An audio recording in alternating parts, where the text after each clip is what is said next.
And now apparently MySpace is coming back. I saw that. I was like, no, Tom. I was like, Tom's bringing it back because he's like, I'm tired of how social media is making people addictive. So let's bring back MySpace. See, but I saw that and I was like, finally, maybe I'm old enough this time for MySpace.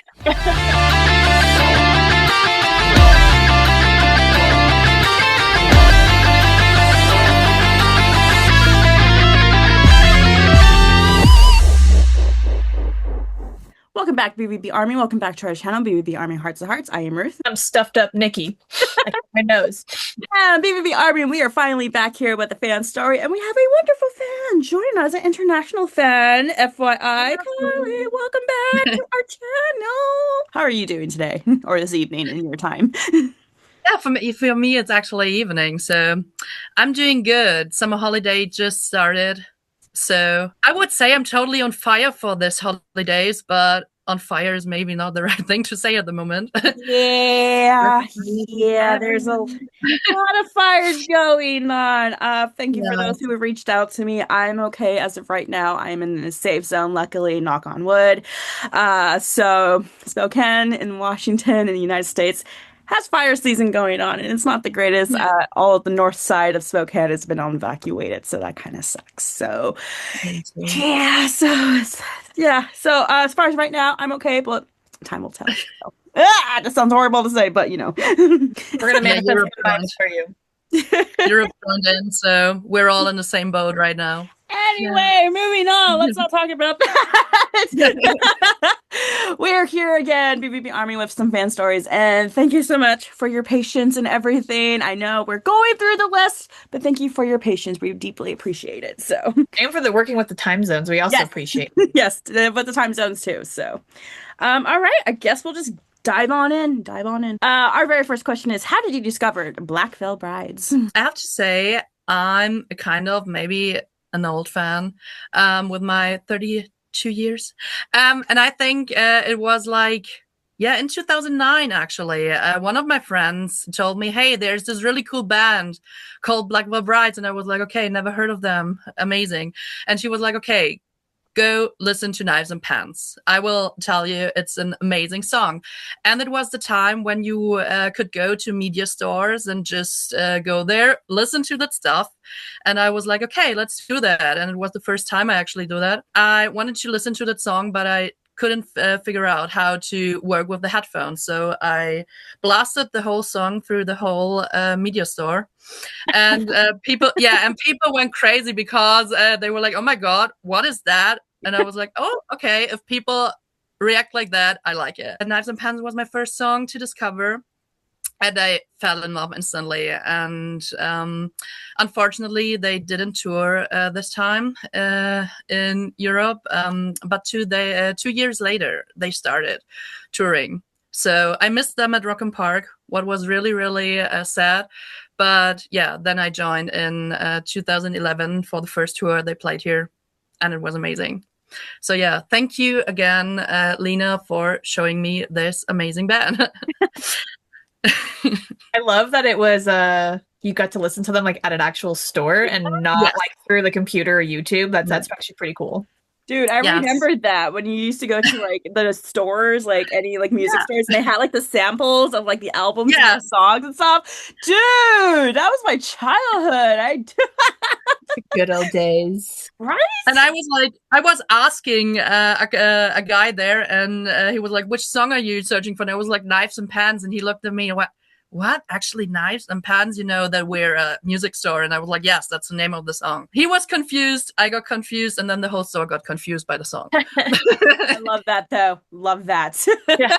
Okay, so moving on to songs. What is your favorite song by Black Veil Brides? I have to say I have to split it in two because I can't decide.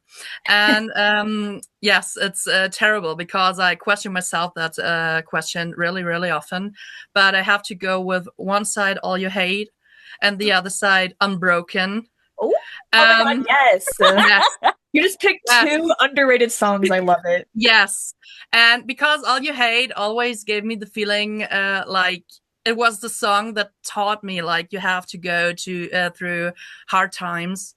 And just keep on moving and let them talk, let them hate, and just haters gonna hate. And Unbroken was always the song for me, which showed me that even through hard times, just keep with your friends, keep with your family, stay with your friends, stay close to them, and everything will be all right. So yeah, these are actually really my beloved too, which they stopped playing live, which was really, really, really sad. And I still don't know why Andy and the band hates Unbroken so much, because actually they never play it. Yeah, I was about to say, I don't think I've never heard Unbroken live before. I don't even think I've seen a live. I don't know. I think they teased it one time at one show somewhere in the US, and then people were starting to ask, "Why do you hate the song so much?" I remember that. I want to say, was it In Between This Moment tour? They were teasing that out. I want to Yes. say that. It was during like the Phantom Tomorrow era. I felt like they were teasing that song. Yes. Okay. And I think it was something like an insider in the fan base where they started like, "Oh my God, we want to hear Unbroken." Yeah, and I were like just looking around, and yeah. Oh, I was just like long time ago. And I think she's still in the fandom. She's busy right now. There's a fan named Catherine here in the United States who Yes. loves that song Unbroken. And she was Yes. always like standing up and like, like begging BBB to play that song and stuff. So I know, I don't remember all the details, but I know like Jake kind of teased it on his Twitch Yes. stream and like trying to play it on his guitar. And he's like, I think he full on admitted like, I forgot how to play this fucking song. Yeah, I think it was one of Catherine's videos I saw where she was at a concert and was like, "Hey, please play Unbroken." Yeah. And they were like, "No, no. we hate that song." And then it got like that. Why do you hate that song so much? We recently just did a video of all their like bonus songs, and we're just like, why don't they play these bonus songs? They obviously made these songs, so like, I mean, if you wanna us to be Unbroken, then play it for us. I mean, they made a T-shirt for it. They did. They made a T-shirt for it. I think I have it somewhere here, but I don't know where it is. Hashtag justice for Unbroken BBB. At least give us a reason. Like, if it's like, oh, you don't want to play it, okay, or if it's too hard or you forgot, okay, that's a fucking reason. I say justice for all the bonus songs. Justice for all the bonus songs. There we go. Hear all those live. Justice for the songs. All right. So, when it comes to their albums, which one has been your favorite album so far? That's also really tricky because I'm always like trying to chase one of the first three, because I think We Stitch These Wounds is the album that like got me into the whole thing. I think Set the World on Fire is the ones with the most banger songs on it, because like Youth and Whiskey, New Religion, Ritual, like Fallen Angels, God Bless You, Rebel Love Song, like all the banger songs they released within one time on this album. And I really love the story of Wretched and Divine. Like, yeah, that's also my favorite era. I think Wretched and Divine is just like godlike. Like divine, not wretched, but only divine. Very divine. Yes, I agree. Very absolutely divine. And every time you tell like the younger fans that one of those albums is your favorite, they are like, "What? Have you listened to like the others?" And I was like, yes. I was there from the very beginning. And I can tell you, yes, one of those. Yeah, see, that's the thing. I think it's really harder for OG fans because being there from the beginning, you just hold so much nostalgia with those old albums because during that time of the release, it meant so much. I mean, the newer albums are fantastic and they still hold just as much meaning, but I can see why those newer albums hold probably way more meaning to the newer fans than they do to the OG fans. Absolutely. But hot take, and I don't know if I got canceled for this, but I still think that We Stitch These Wounds is so much better than Restitch These Wounds. Oh, well, you know what? That was just leading into my next question. So I'm assuming it's safe to say you prefer We Stitch over Restitch. Absolutely. I mean, I think the best thing you can tell is At All You Hate and For Sweet Blasphemy. When you listen to these two, it's just like, oh my god. I mean, I love the new version too, because it's like maybe a bit clearer, maybe a bit more developed with Andy's voice. But no, you can't change my mind. Seriously, the OG will always be the OG. I mean, Especially for We Stitch These Wounds, the song itself. Well, it's what started it all for us OG fans. it's like it's not time and time we say it again. It's raw. It's where they first started. It's like Yes. what they were capable at that time with the money budget they had that time too. So Yeah. And I mean, as I said, maybe the new songs they feel like they're maybe a bit more developed. They're a bit more they grew and maybe, but no, I'm an OG fan and I will always be an OG fan. It's one of those things where like we were there, as Ruth said, when it was raw and grungy, and if that got us to like Black Veil Brides, and then you hear the restitch, of course we think amazing, beautiful, well done, but our hearts are with the OG. Yes. Hey, I love what you said. We're the OG fans. We've been there. I love that. I just been there, done that. because it's like for OG fans, we've been there. I know. It's for me, it's so surreal to talk to fans who have actually been there from the very, very start, from Knights and Pens and stuff, and not like no shade to the newer fans here. No shade. It's just like it's kind of nice to talk to OG fans, like just to talk about like their process and like their progression of growth and everything throughout the years and stuff. So it's just really nice to talk about that. So I mean, it's also always funny to talk to the newer fans, because when you're like, hey, how old are you? And they were like, hey, I'm 16. And I'm like, okay, I can be your mom, but hi. And you talk to them and you were like, oh my God, I haven't seen this song live in such a long time. And they were like, they never played it live. And I was like, yes, girl, they did, but you weren't alive. Like, you weren't born. I know. I get that now going to concerts. Like this recent concert I went to, it's like every like new friend's like, oh my God, I'm gonna meet Andy. I'm gonna meet Andy. I'm gonna meet Andy. Like, oh my God, Andy looked at me. Andy said hi to me. Oh my God, Andy's so fucking hot. I'm like in here like laughing so hard. I'm like, yeah, I can't judge you because I was the same way. Been there, done that. I have a guilty pleasure story for that too. So a guilty pleasure concert story, because yes, I have a framed part of Andy's towel here in my room, but this is from like 2013. So I was young, I was dumb. So I almost broke my arm to get this towel, but yes, but it's framed and I never looked at it again. I mean, I'm sure since you've been there from the start, instead, what has been your favorite memory with Black Veil Brides? This could be through concerts, social media. I think there are two things I have to think about, because, or maybe three things. Black Veil Brides was the first band for me to see live alone. So I annoyed my mom for like weeks to let me go to the concert. And after annoying her for like, I don't know, 24 hours a day, she allowed me, because it was the one concert I had to skip school for. And it was the only concert in my life that I skipped school for. So I skipped school. I went there alone. It was in Munich. It was like 2 hours away from where I live. It was in 2011. And it was so crazy, because it was the one venue I saw them first, and I saw them like a few weeks ago at playing the same venue. And that was just such a crazy moment, because I was like, oh my God, I saw you playing here in front of like 150 people. And the same venue, they sold out 4,000 people now within nothing. And I brought them some little photos of their performance from 2011. And I was like, hey, Andy, this was you like 15 years ago playing here, the same stage and the same venue. And he laughed so hard. And was like, oh my God, this is so hilarious seeing these pictures.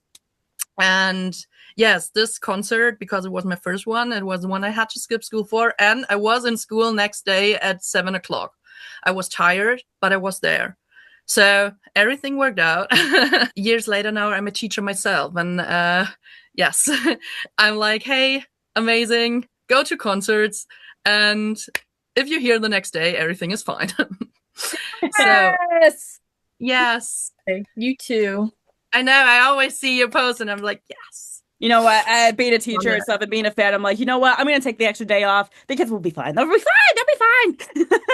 If it's for a concert, it's fine. Exactly. I mean, I can't tell them officially that I'm fine with it, but I'm like, hey, if you feel sick, then you stay home. Exactly. I don't care what you're doing. I feel you. I feel you. It took me a while to realize it's okay, but it's for me. It's for my mental health. Yeah. I need my Blackville Bryce therapy. Buy the concert ticket, go to that show, live your life. Yes. And I think my second favorite moment is actually I got a cameo from Andy a few years ago, and I was like, okay, what are you telling him? And I asked him to draw me a tattoo, and I was like, hey, can you draw me a raccoon? Because I love raccoons. And he was like doing the video, and he was like, yeah, you're actually the first person ever who asked me to draw a raccoon. He was so confused, and he was like, oh my God, what am I going to do? Because I can't draw raccoons. Yeah, but I got it. It's here. I got it tattooed. It's a BVB raccoon. Love it. Yes. So I love that he actually did it, because it was like, okay, maybe he won't do it. But now I got a raccoon drawn by Andy. Yes, it's great. I mean, I think there are 1,000 more memories I could share now, but these are the ones I actually thought about now. They're the ones that like stick out the most. Yeah, absolutely. Totally a side question, but have you heard of the raccoon over here in Seattle, Washington, Jimothy? Yeah, I love Jimothy. Seriously, I was like, I saw him, and I was like, I want the Jimothy in my life. And it's so funny because every one of my friends only knew me because of raccoons, and they always send me raccoon memes like the whole day. And every time they see something related to raccoons, it's like Cari, here, get the raccoon.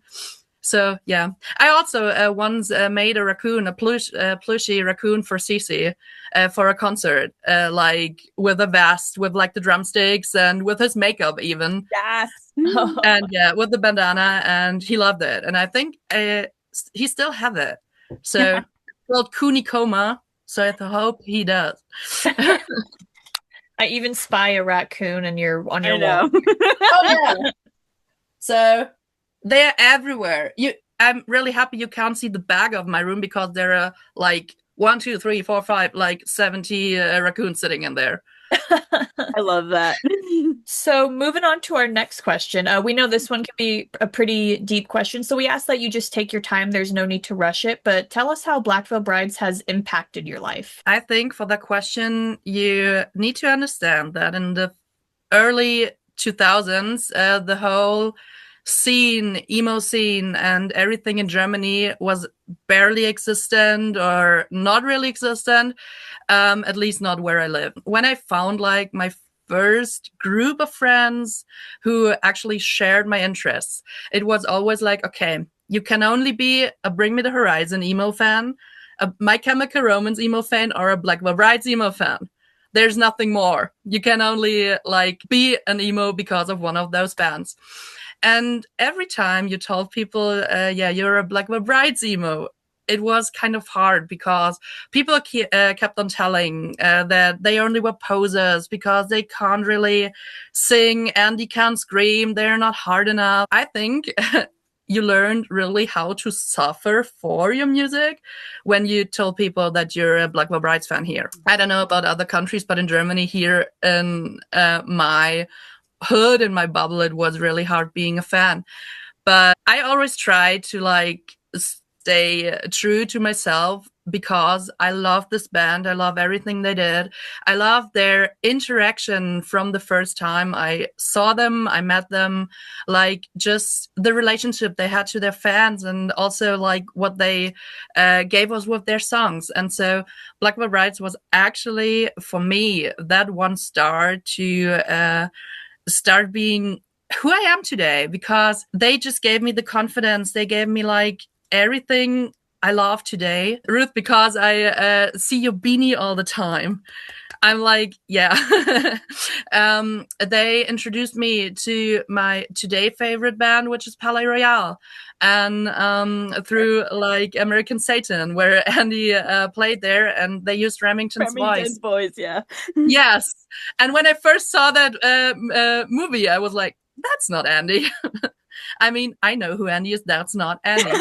Uh, they actually really started giving me the life I have today because I was the only Black Veil Brides fan here in my city, I think. The only person who actually knew about them.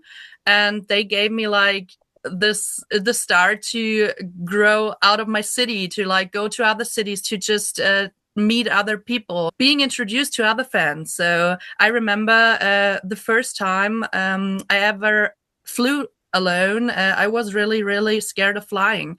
And then there was a friend of mine who won a meet and greet and a free show ticket for Andy's solo tour in 2018. And she was like, I don't know who this is. And I was like, what the fuck? Are you serious? And she was like, yeah, I don't know who to take with because nobody. And I was like, here, take me. No question. And then I was like, okay, I have to fly alone. I'm so scared, but I'm going to do that because I want to be there. I want to see him. And this is like, I have the feeling that Black Veil Brides just were there for every part of my life where I had to grow and where I had to like, yeah, just be a better self of myself. They're just there since I can remember who I am today. This is just Black Veil Brides for me. I think it's safe to say that for OG fans especially, we definitely got shit for liking Black Veil Brides. Not nearly as much as a lot of the newer fans. Yeah. They don't have to deal with that as much. But I will say, being a fan of Black Veil Brides during the OG times, I do think it taught us how to have tough skin. And it really taught us how to stand up for ourselves and not to take shit from anybody. So, I mean, I thank Black Veil Brides for that. I have the feeling sometimes it's still like that from the old days, from like the first times. But meanwhile, I can just be like, yeah, haters gonna hate. I'm here. I love the band. I want to have a good time. I want to have my good life. And I don't care what you do or what you say. Just let me enjoy my favorite band or one of my favorite bands. I think the haters secretly low-key like Black Veil Brides. I think they're just embarrassed to admit reason. They're all jealous. It's jealousy. That's what I tell myself. Like, oh, you're jealous that I have something. I have this community. I have this passion and love. You don't. Yes, and I bet they're all jealous of their skin routine. Yes. Yes. Seriously. Honestly. Secretly, they all want to know their skin routine. Dude, I do. Literally, Lilith kind of spilled the beans on that when we had her on with Andy. Apparently, he just drinks a lot of fucking ton of water. So, for every single meal. So, if anyone wants to know and get Andy's skin tone routine, drink a lot of water after every single meal. Yeah, amazing. Not. I don't believe this guy. I don't believe it either, but after what Lilith said, is like she's here like doing all these serums and stuff and cream and facials, and she's like, "How? What the fuck?" He's a vampire. He's doing some fucking ritual. Oh, maybe it is actually what that one video that came out was like barbecue sauce, as he said. Yeah, I mean, if I look at the pictures I took like 15 years ago now, and I look at him now, he didn't age. He got younger. This is so freaking serious. It's not. I need that. Well, I know you showed us your raccoon tattoo. Do you have any other Black Veil Brides tattoo? Actually, yes. And I think going back to Unbroken, okay, that was actually my first ever tattoo. I got if we stand together, we will be unbroken. Aww. Right here. And this was my first ever tattoo when I was 18, I think. That is a sweet spot. Yeah. Oh, you got it on the yes, it was my first ever here. Yeah, that's what people keep telling me. But I was like, I was watching a movie while I got it, and I fell asleep. I want to watch a movie while. Yeah. Dude, I had to put numbing cream with this one, dude. Oh, no. It's like, ow. Yeah, but apparently I'm one of those crazy people who like getting tattooed because it doesn't hurt. It's a yeah, and I think I have one more drawn from Andy too. I have here. I don't know if you can see it, but we burn, we learn from All You Hate. Yes. And I got it.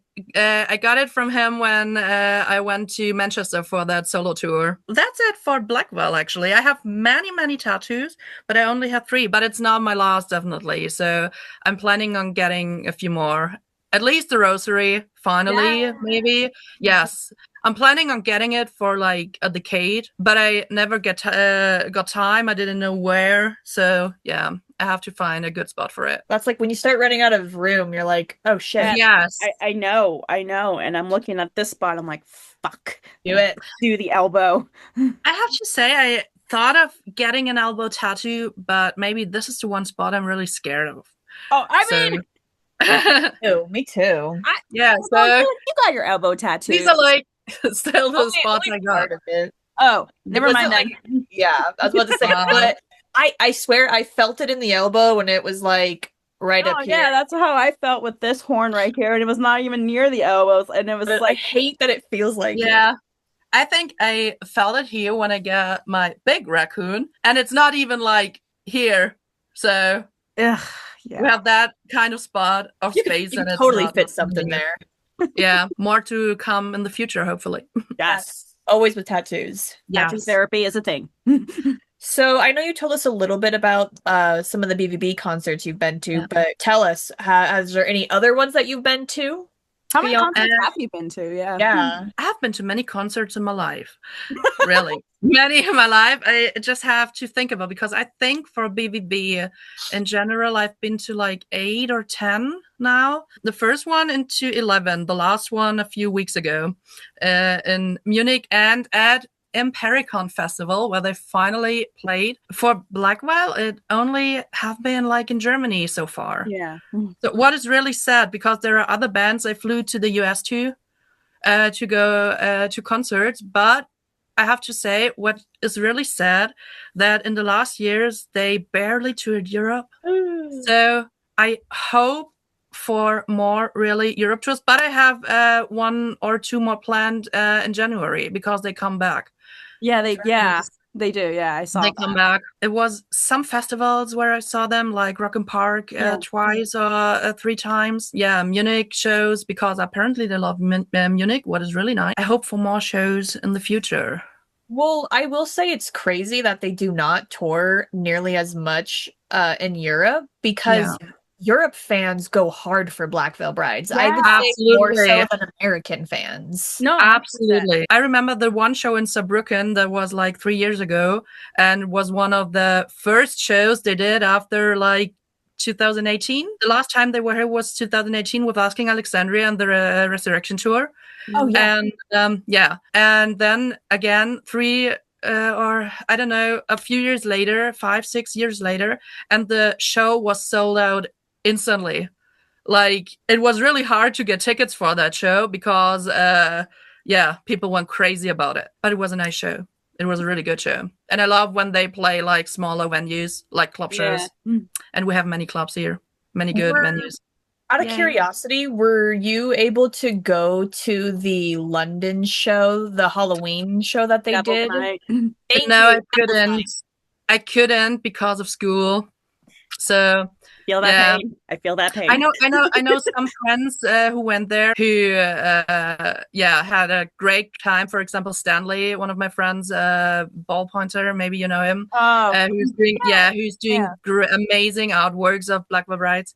He was there, and he told me like that it was one of the best shows he've ever been to. Yeah, believe it. We have another close friend also in Germany named Kata, who tells us times, and she was at the Devil's Night too. So yeah, I wish I could go there. Same, maybe next girl. Time. Same. Maybe next time. And I still hope that they're doing stuff like Trinity of Terror here. It would be amazing. Terror out there, did they? That was just an American thing, wasn't it? I think it was. It was. So it was. Damn, 3 legs and only America. I'm shocked. They need to regroup. That way they come to you guys. Yes. Yeah. Fingers crossed. Thank you.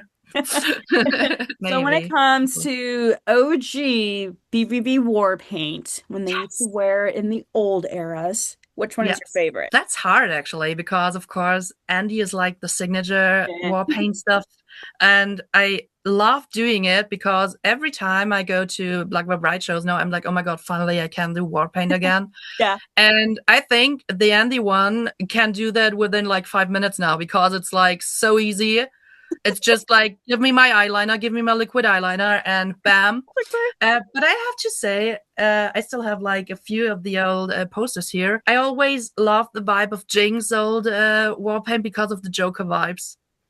And meanwhile, I like to combine like one side Andy, the other side Jinx, Nice. because that's like I'm always like, yeah, I can't decide which is like my favorite actually, but I think I have to go with Jinx and Andy somewhere in between there, or doing something completely original. Yeah, I know. I saw the interview with Papa Roach, and I was like, oh my god, when did I wake up? Now, did I wake up like in 2009 Dude, or something? Because it's back. I was just like, oh my god, he brought it back. He brought it back. Ah, like this is like nostalgia moment. Yes, absolutely. I was shocked, but in a good way. Everyone was. Everyone was shooketh or whatever the term is now. I know Andy still got it. Yeah, dude, he was just like, and I love that he made the video of the TikTok, and I love the comments and stuff, and I love the music that he picked. I'm like, yeah, that makes sense. That music just plays all around when he's putting that makeup on. I love him being like that hilarious at the moment, because I never saw him being like in that comedy era he's like in now. So I don't know what happened the last years. But apparently maybe something is in the water for her skin routine. I don't know. But seriously, that guy always amazes me, because seriously. Definitely nostalgia moments with the Warped Tour interviews, especially with Matt Good. Yeah, also the shows now, because I remember I got one thing from one concert now. It was a show, and I was just, I was like, okay, let's be funny. And I asked him if he could write me a sick note for work, because I'm here. And he was like, yeah, give me paper. And he did. He wrote me something like, hi, I'm dead. Yeah. And now I have the paper with, hi, I'm dead. And I think, and he was like, here, I think that should do it. And now I have a sick note written from Andy with my eyeliner. Love that. Which says, hi, I'm dead.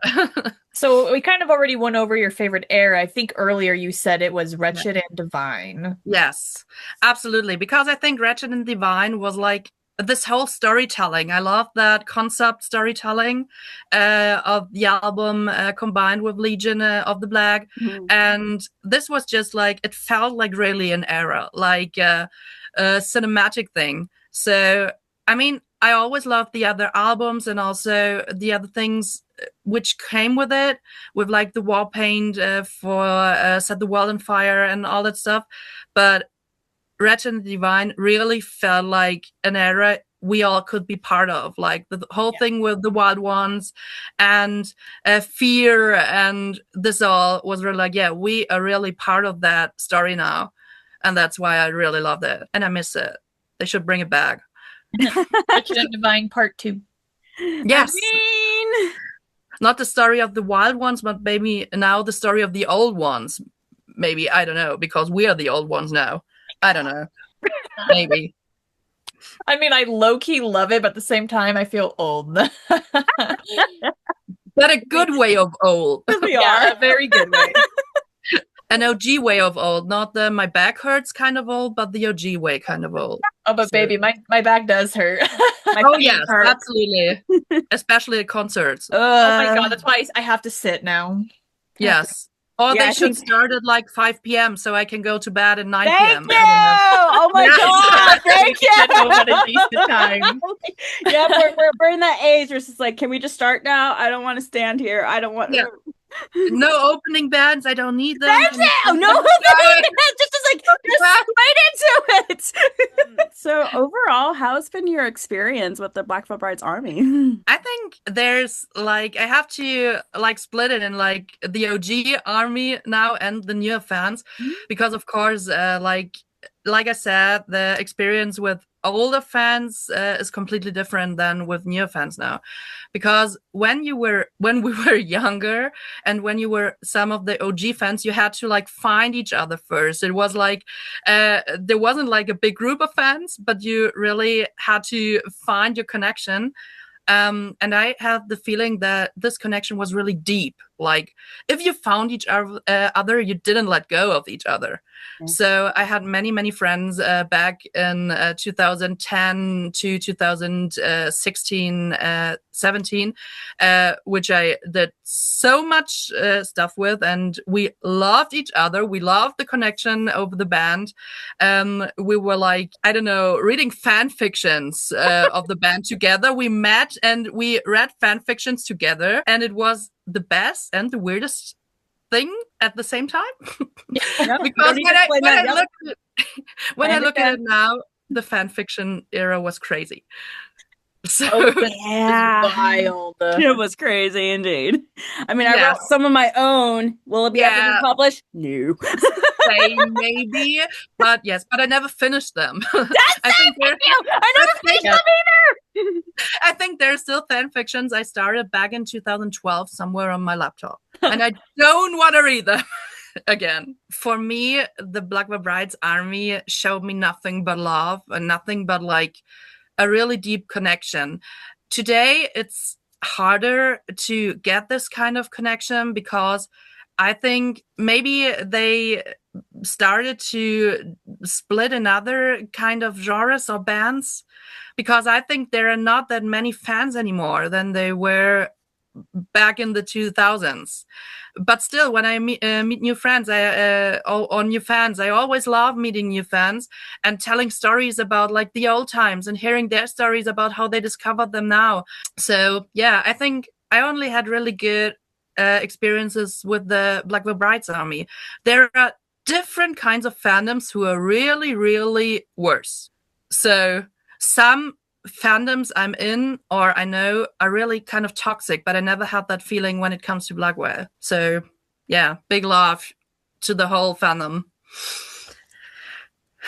Yes. So our very last question for you is actually if you have any questions for Ruth and I, and they do not have to be Black Veil Brides related. Yeah, I thought about that. And first of all, I want to tell you that you're doing an amazing job.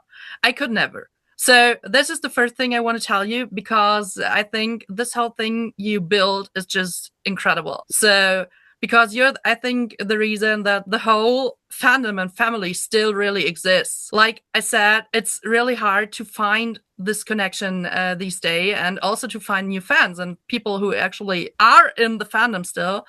So I'm always like, okay, this is maybe a totally off-topic question, but there's always one question I ask my students. And so I want to ask you this question. If you were a Pokemon, which one would it be? Oh my God. Okay. Ooh. Okay, I just have can I go on my soapbox real quick about this? Go. I swear to God, I cannot escape Pokemon. Okay. My bestie, Nicole here, big Pokemon lover. Same with her husband, big Pokemon lover. Okay, I grew up with Pokemon. I just was invested to it. Now my boyfriend plays Pokemon Go. He's a big Pokemon freak whenever, and he gets free fucking tattoos because of it. It's not fair, but I know, right? Bullshit. But like, I swear to God, it's this year that I've learned so much about Pokemon, because a lot of my because I teach elementary, third graders love Pokemon. They always ask me, "Oh, draw me this Pokemon, draw me this Pokemon, draw me this Pokemon." Like, I don't know their name, so I got a book where they can look for. Oh my God. Okay, so I can't escape. I'm at this Absolutely. Point, I'm just accepting Pokemon. Will I make a Pokemon Go account? No. You should. Maybe I'm not. Tattoos too. No. If Ryan gets the deal free tattoos with Pokemon, I'm in that deal. Okay, so no. I want to be in that deal. I need more. Same. Yeah. Can we all be in that deal? Can we all be in that deal? Yes.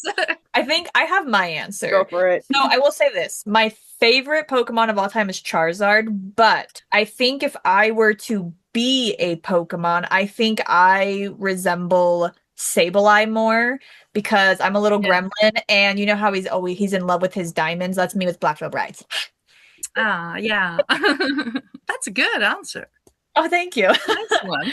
Okay, I know there's like one Pokemon Ryan says I remind him of. You know what? I need to get the card because I don't know the name of it. I think I remember it though. I think it was Vulpix. Vulpix. I could be It's wrong. really cute. Honestly, Ruth reminds me of Noibat. Yeah, Right? I can see that. She Yeah, loves that. And Noibat is so cute. that's true. I know, I love Pokemon, but I can. Same. It's like Black Veil Brides, though. It's kind of like the newer generations of Pokemon. You're like, Okay. some of them are cute, but Absolutely. others you're just like, it's not like the OG. Fan Trump. Hopefully, I'm pronouncing that right. Oh, that's not Vulpix. Yeah, that's not Vulpix. No, but That's like not Vulpix. my partner thinks Wow. I'm this Pokemon. So, So why? So cute. The but Mimikyu in the back also is yeah, really cute. so I do like Vulpix a lot. I always loved Vulpix growing up ever since I saw Brock with it, and every time I saw her come out, I thought she was freaking adorable. So yes, in a way, I'm kind of like Chevy with Vulpix because I know she is a Vulpix lover too. I also like Chikorita. I just like her sassiness and stuff. I'm like, she is sassy, girl. She is sassy. I don't know why I love her. And then Mimikyu, I guess, but like, I don't know if I had to pick one myself. I mean, I don't hate this one. That's what my partner thinks. No, it's cute. Oh, yeah. I was thinking you're more Noibat. Why does everyone say that? Because you love bats. Yeah, but I don't like how it looks Yeah. though. It's not like Noibat is so cute. Oh my god. How dare you? Go away.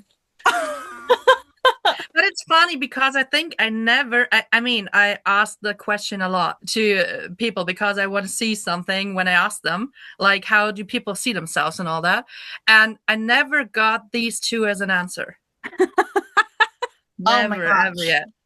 That's pretty epic. I mean, meanwhile, there are really many, but you always get like those cute things, as you said, like Charmander and Squirtle and Bulbasaur. Yeah. But I never get like the thing when you really have to think of it. Think about what kind of Pokemon you were. So it's so hard because there's so many. I always, for my partner, I think of him as Cubone. That's just me because that's what he told me his first Pokemon was. And now he always changes his mind, but like it's Cubone all the way. Yeah. Thank you. You're welcome. Thank you. First Pokemon question ever. Oh my god. See, this is where I tell you, Nicole, we just need to sit down with Hudson and Ryan and do the Pokemon episode. Yes, I'm down for that. Absolutely. Yes. Well, thank you so much, Carly, for coming on and sharing your Black Veil Bride story. Again, thank you for your patience so much. We deeply appreciate it. Please, where can fans find you on the social media? My tag, actually, who thought it was, is Nobody's Heroine. And maybe, there's a connection to a certain band called Black Veil Brides. Everywhere you want to find me, go with Nobody's Heroine. And you will find me. All the links will be in the description below. So please, BVB Army, go give her a follow, please, and thank you. And if you love raccoons, go follow her. Yeah, absolutely. Well, once again, Carly, thank you so much. All of our thank you. Links will be in the description below. So please go give us a follow. Subscribe that button, please, and stuff if you haven't already. We always make videos every week. If technology is on our side, we apologize for that. Long story short, my computer busted. I'm using the laptop right now. Yeah. But thank you guys so much again, and we will see you guys next week with a brand new video. So until then.